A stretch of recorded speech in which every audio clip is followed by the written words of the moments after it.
G'day everybody. Thanks a lot for tuning in. Today we're going to talk about this the new normal in cybersecurity, which I think pretty much everyone is aware of. Quick introduction. My name is Vishal Thakur. You can leave the T out. It's my last name sounds much better without that. And I am the Senior Director for DFIR at Ankara, and we are in Australian practice. And my co-speaker for today is John Lopes. He is also Senior Director of the DFIR and at Ankara as well. We're both based out of Sydney, but today I am coming to you from Hawaii. John is in Sydney, so we hope everything works out pretty good. Quick look at the agenda, guys. We'll have a quick look at the current threatscape, basically, of ransomware. How is it going and what's happening out there? We'll look at the major ransomware groups, threat actors behind them, and what's their motivation and operation. How do they actually operate? What do we see in the real world? We'll quickly talk about managing ransomware attacks based on our experience in the industry, working with the clients who've been hit by ransomware attacks, and what we have learned to be really good in managing these kind of attacks. We'll quickly share a couple of interesting real-world cases to give you an idea of the kind of incidents we see in the ransomware field, and some interesting things about them that we've seen. We'll talk about detection a little bit, which is I think very important to focus on to prevent or actually, at least contain these attacks when they happen, and how to write those detections and use them in your environment. We will also look at some of the forensics best practices, again, based on what we've seen while dealing with these incidents in the real world, and what we think are really important practices that help responders like us to do a good job, basically, at the end of the day. Cyber insurance policies, I'd say definitely one of the most important aspect of dealing with ransomware or dealing with cyber incidents as a whole. We will talk about that. We will talk about what you should look out for based on our experience going in, helping people after the incidents have occurred. Some gotchas you should be aware of, and some other ways of making sure the policies you are looking at really give you enough bang for your buck. And the most important slide of this presentation, according to me and John as well, would be talking about communication strategies. We really do believe that's one of the most important aspects of managing ransomware incidents.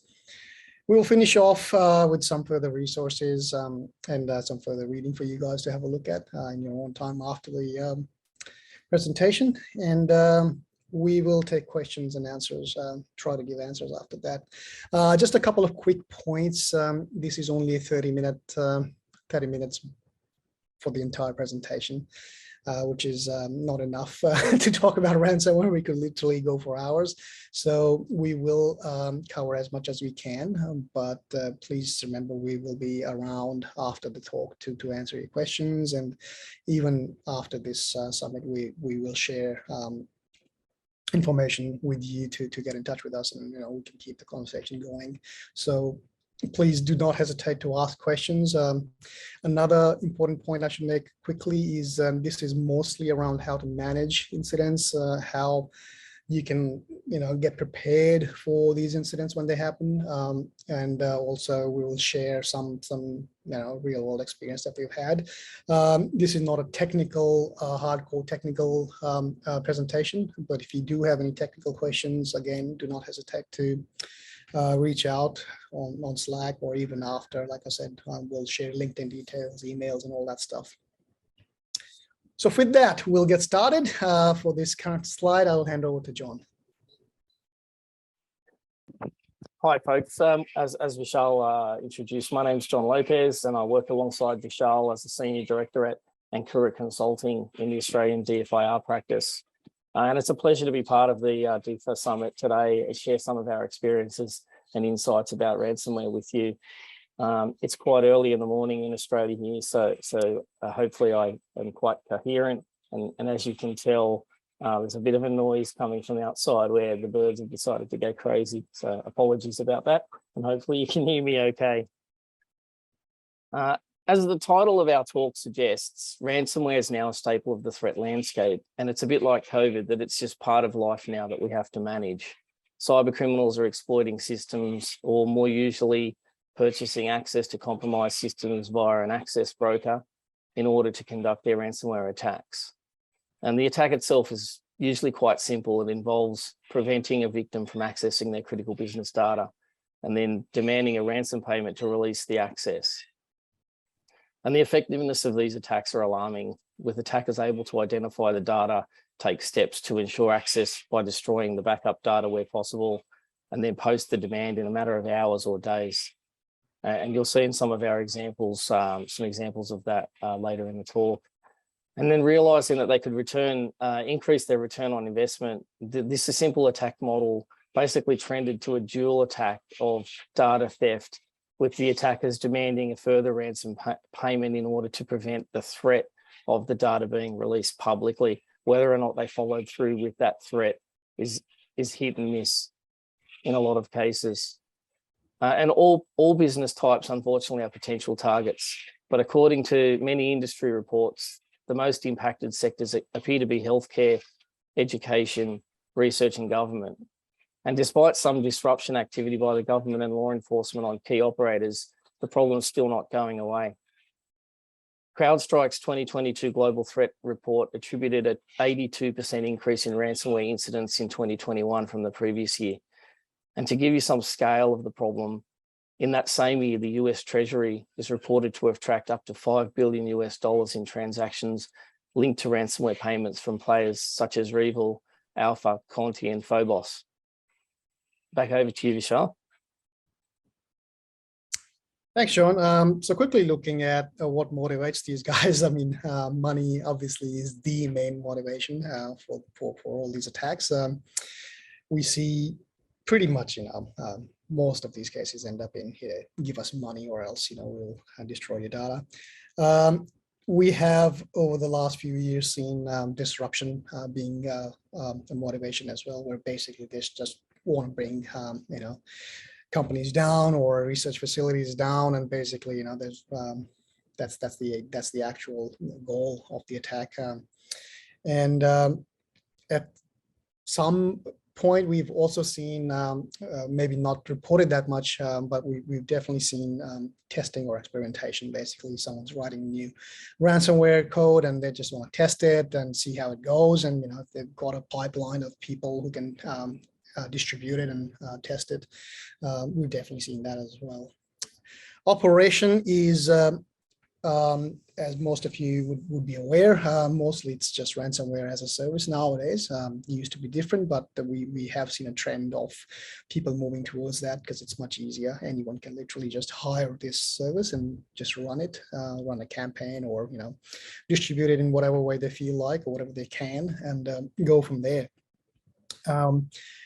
There is in-house development as well. Some threat actor groups are using their own code. They're basically using the code that's already out there and then modifying it a little bit, adding more features to it, and then distributing it and trying to make money out of that or disrupt.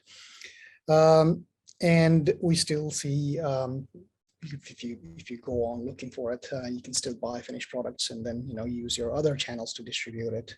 So that's just a quick look at what's the motivation behind these attacks. Pretty obvious, really.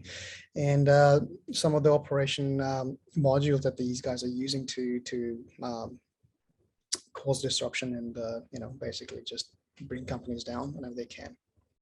Over to you, John. Thanks, Vish. Okay, let's take a look at some of the things that we've seen that make a real impact when it comes to managing ransomware attacks. And it'll probably come as no surprise, but those organizations that have given some consideration to the attack before they actually occur often fare reasonably well. Yes, it does not always prevent the incident from happening, but it means that the during stage is less dire, less stressful, and far more considered and controlled.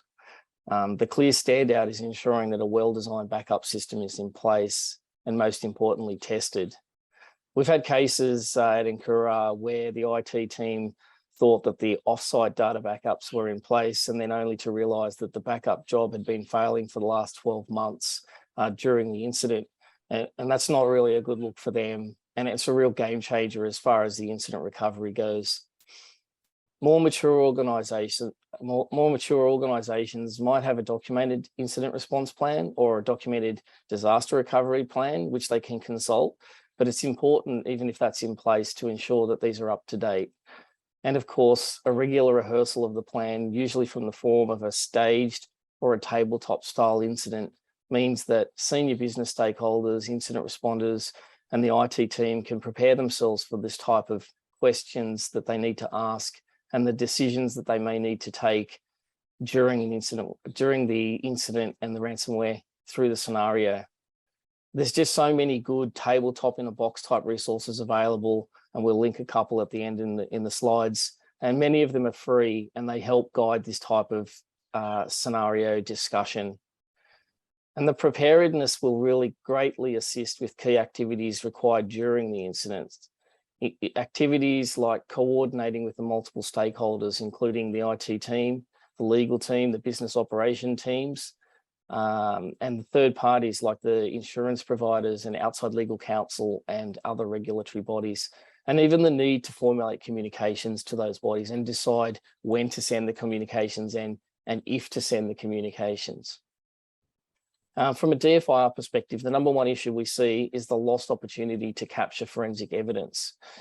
While the focus of the business is typically on the business continuity, the systems are being rebuilt, VMs get deleted, or log data gets aged out and deleted, all of which could have provided valuable insight to resolve the incident faster and answer key questions about the threat actor activity in the environment. And they could all be avoided with some proper planning and preparation.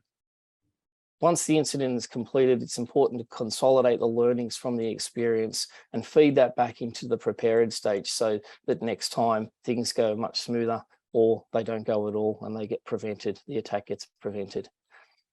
Back over to you, Vish. Thanks, John. Like we said at the earlier slides, we'll discuss a couple of interesting cases. John and I deal with a lot of ransomware incidents, and our team is always involved in helping people out once they've been attacked and compromised. But we thought we'll share a couple of real-world cases that we've actually seen and worked on to give you a bit of an example of what we see in the industry today. So one of the cases, we helped out a freight company, and it was a pretty big freight company. And an interesting thing we found was when we started investigating the organization and their infrastructure, the actual exploitation that we found had occurred way back in 2020. The threat actors had gotten in using an exposed RDP vulnerability, and basically they've been coming in and out pretty much unchecked, which is sounds pretty unusual, but unfortunately we do see that every now and then.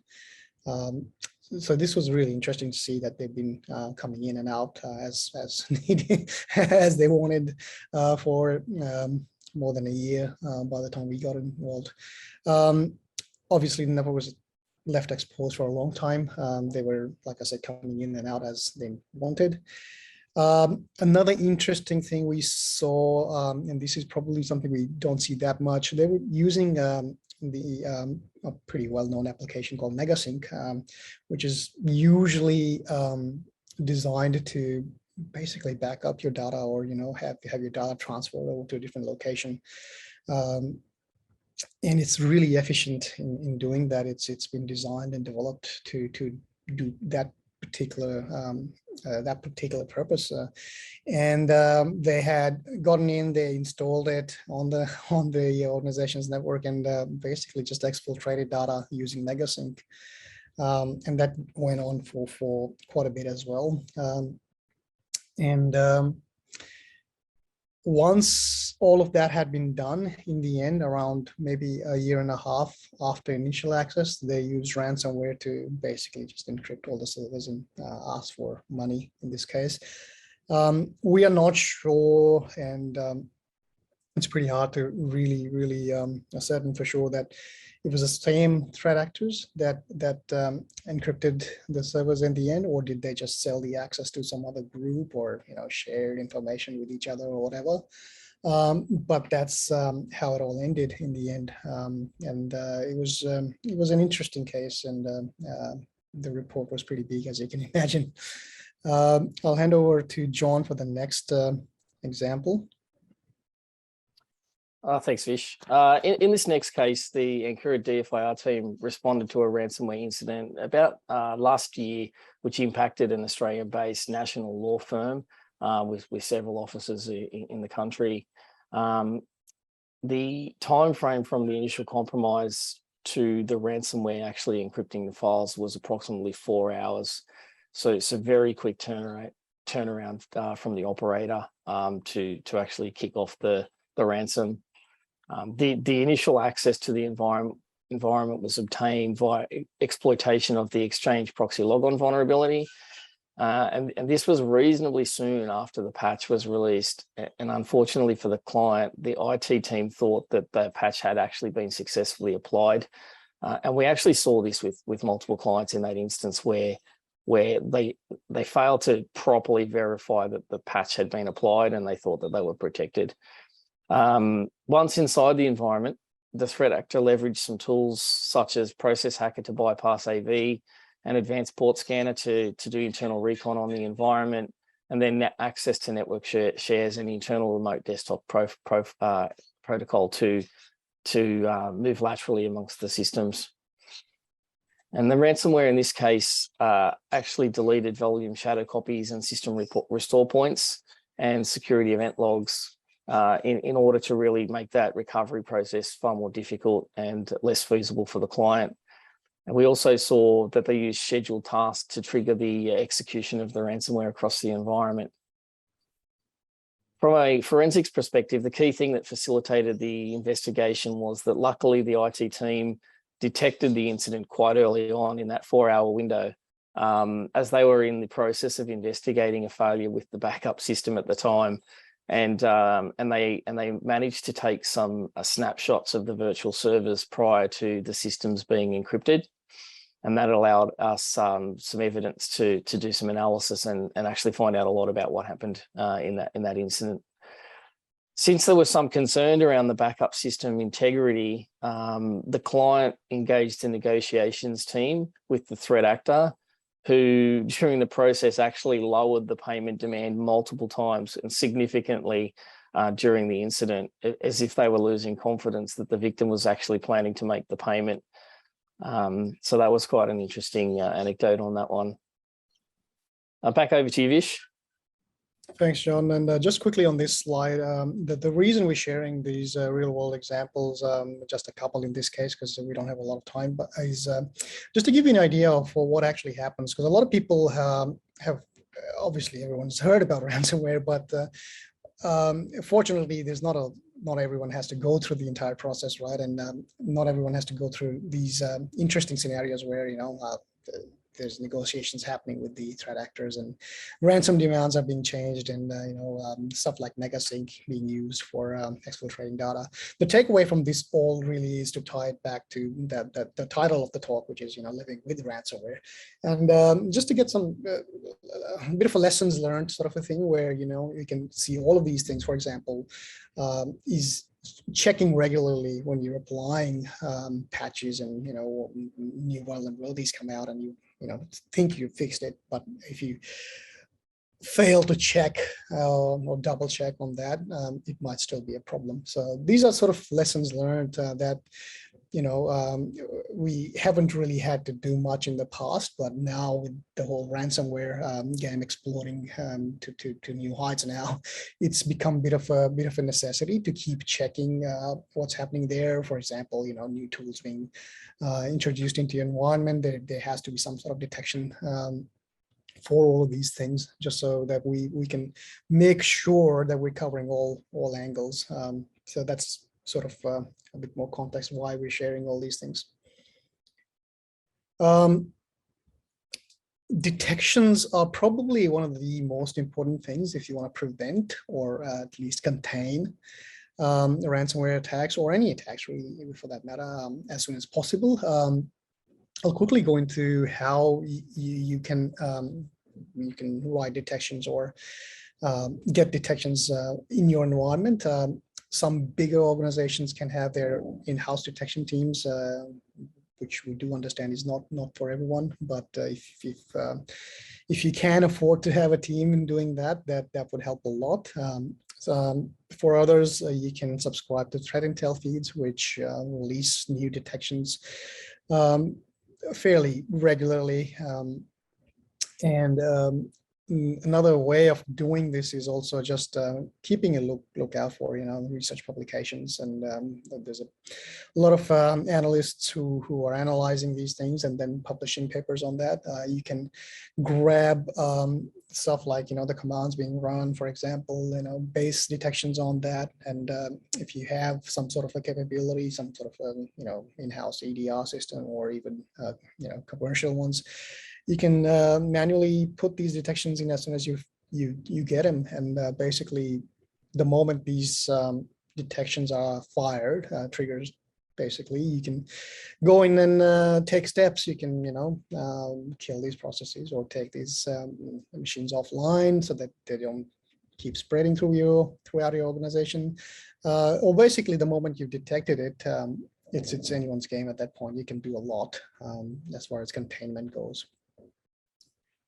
And I know this is a bit of a technical type of a slide, and if you have any questions about it, please let me know. Just Slack me about it. The screenshots you're looking at are a mix of a Windows and a Linux ransomware variants. As you can see, the bottommost is one of the Linux-based ransomware we've seen in the past 6 months or so. They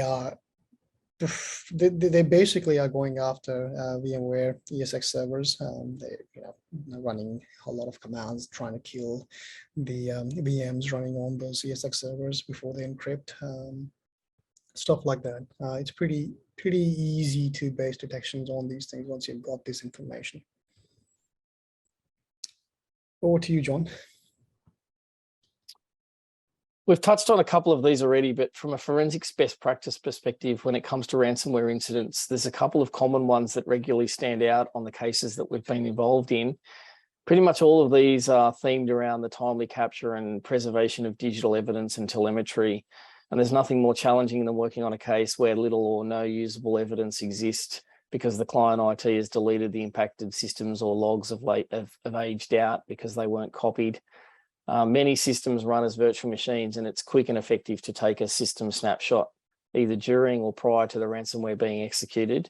Where snapshots are not possible, take some system images or memory captures of a sample of the impacted systems. And additionally, export and collect the system log data, such as antivirus, endpoint detection and response systems, IDS or IPS, and firewall logs, especially where these are not already securely stored centrally. And possibly the key to enabling these, if you don't already have an established process or playbook, is to engage a digital forensic specialist as early as possible. And even if you don't end up taking their services, you probably will, but they can provide some initial guidance on what evidence would be the most valuable for your particular environment for forensic analysis. One of the main hurdles we see to achieving some of these is when the affected organization uses an IT service provider. And in these cases, it can often take many days or even weeks to obtain the data. And the key obstacle seems to be the ambiguity and the contractual requirements for the IT service provider to conduct the activities, or otherwise some reluctance to do so and get involved. It's important to have the discussion ahead of time with the IT service provider about their capability to support the evidence acquisition and any of the other incident response activities.